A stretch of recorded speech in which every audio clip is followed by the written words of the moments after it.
Hello everyone, it's Mark Goodacre here. Welcome to the NT Pod, which is 1 year old today. It's episode 38, and today we're asking the question, who is the beloved disciple in John's Gospel?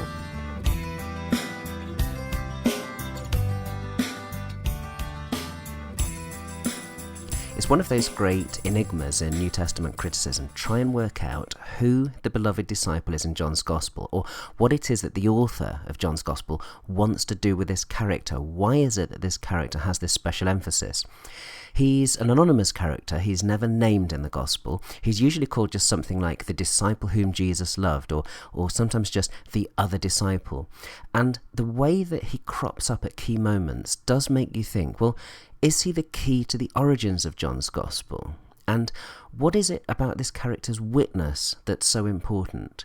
John appears to claim a kind of special authority for the Gospel because of this character.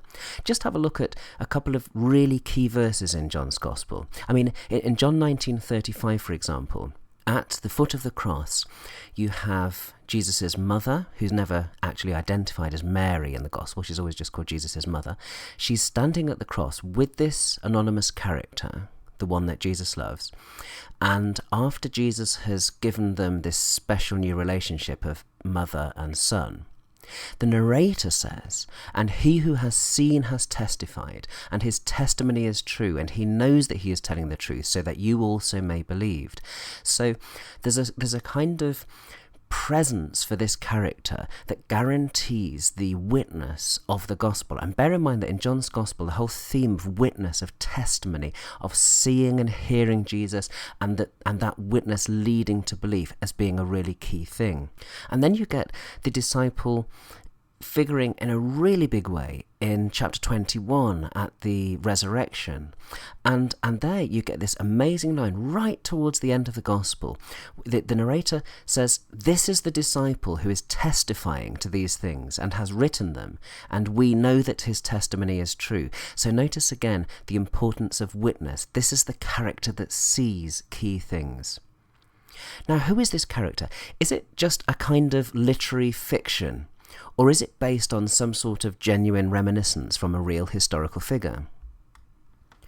Well, he's certainly some kind of ideal figure, some kind of, if you like, paradigm for how a true disciple should behave, one who believes, one who witnesses, one who is by Jesus' side. And that's probably one of the most important things that's going on with this disciple, his kind of example to how to behave as a disciple of Jesus. That must be something that's going on.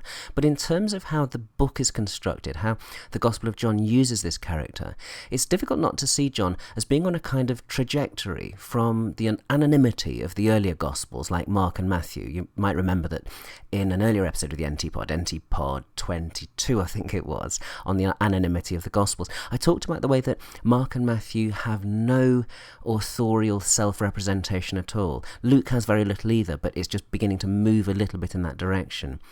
And then by contrast, in the 2nd century, you get all these Gospels that have a strong authorial presence, like the Gospel of Thomas, the Gospel of Peter, the Proto-Evangelium of James, where you get disciples themselves claiming to be present and saying their names in the text. They're fictionalized authorial self-representations that contrast with the anonymity of those earlier Gospels.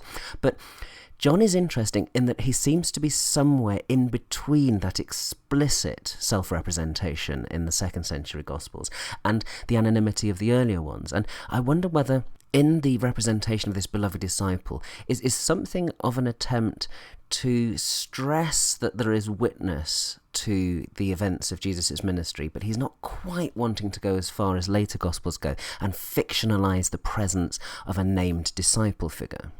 Now, of course, New Testament scholars, being New Testament scholars, being academics, want to provide solutions to this problem. We don't, on the whole, like saying, "I don't know," or "I think the evidence is insufficient to make a clear judgment." We don't like saying those kind of things, and we like to kind of put candidates forward and make cases.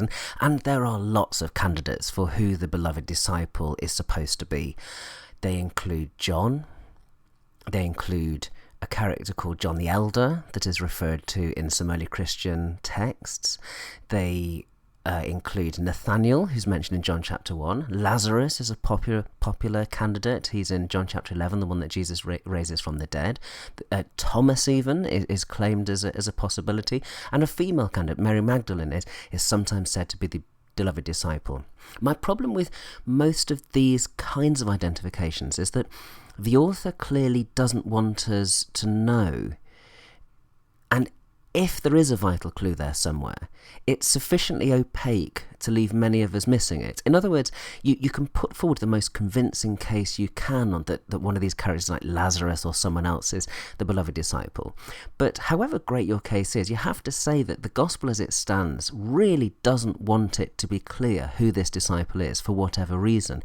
There's a deliberate attempt to cloak the identity of this character and not to be completely explicit about him. I think there is something that one can say, though, about this character, and it's a point that's very often missed in the literature, and it's, why is it that so many people across the centuries have assumed that the beloved disciple is John, the son of Zebedee? Why is it that he has become the candidate that the identity of the beloved disciple has crystallized around? And I think I know the answer to that. It's because the text allows the reader, even encourages the reader to make that very identification. Now, lots of New Testament scholars will go, no, that's not the case. The beloved disciple can't be John. But just think about it a little bit. What do we know about this character? He appears with Peter in chapter 20 at the empty tomb, just the two of them there. He appears with Peter in chapter 13 at the Last Supper. He appears again with Peter at Peter's denial in chapter 18 of John. And then another case I've already mentioned in chapter 21, he's with Peter after the resurrection. So if we knew a little bit about early Christianity and we read this account and we asked ourselves the question, who do we know of in early Christian texts who was always at Peter's side? Who is there in early Christian texts is represented as being alongside Peter repeatedly? There's only one candidate for that, and that candidate is, of course, John the son of Zebedee. After all, if you read Luke's Gospel, he alone is with Peter at the preparation of the Passover, Luke chapter 22. If you know Acts of the Apostles, he's there at the beautiful gate where the man is healed.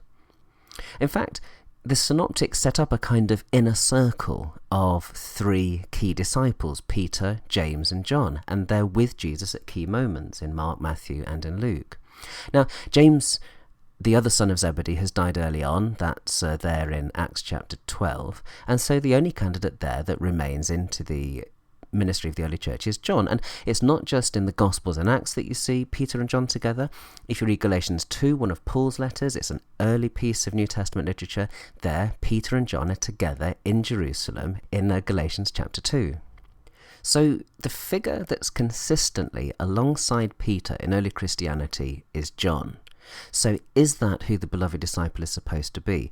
Well, I think that at the very least, John in John's Gospel, and of course this always gets a little bit confusing because we call by habit and by convention the authors of each of the Gospels the names that they've traditionally been given, and so we call the author of John's Gospel John. So I apologise when I'm saying John in this kind of context and then saying, oh, is the beloved disciple John? That can get a little bit confusing, I realise, but saying the author of the fourth Gospel all the time gets a bit clumsy. Anyway, back to the point.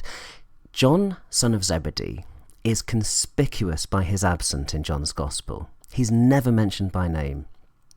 And that therefore makes him a very obvious candidate to be the beloved disciple in John's Gospel.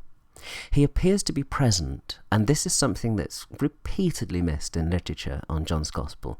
He appears to be present, cloaked in anonymity, in chapter 1 verses 35 to 42, exactly where you'd expect him, among the first three disciples to be called, along with Peter and Andrew, just as in the synoptics. In all three of the synoptics, Matthew, Mark and Luke, you get four disciples called at the beginning, and they are Simon Peter, his brother Andrew, and James and John, the sons of Zebedee. You get to John's Gospel, three disciples are called, one's anonymous, and the other two are Peter and Andrew. So again, it's kind of setting itself up as making the reader think that this character is John, son of Zebedee. And some people might say, well, why isn't he called the disciple whom Jesus loved in 1:35 and following? Well, it's obvious why he isn't, because Jesus has just met him. So he's called the disciple that Jesus loves later on in the Gospel, from chapter 13 onwards. And I think what's going on is that any reader of John's Gospel will be asking a question. If they know the synoptics and they know the history of early Christianity, they'll be asking the question, where is John? Where is John, son of Zebedee? Why is he absent? The only time he's explicitly referred to is in chapter 21, and even there it's just the sons of Zebedee, rather kind of opaque. So where is he? The reader is constantly saying. And he's there because he's there in this character of the disciple whom Jesus loved. Now, I should be clear about what I'm saying here. I'm not making a claim that John, son of Zebedee, was a special disciple of the historical Jesus. He may well have been, he may well not have been. I think it's incredibly difficult to know that kind of information about the historical Jesus. But what I'm saying is that the Gospel of John actually allows, and more than that, encourages the identification to anyone who knows about these characters in early Christianity. And that's why lots of people across the centuries that have read John have quite reasonably concluded that it was written with the witness of that special disciple in view. And that's why ultimately it got the name John's Gospel too.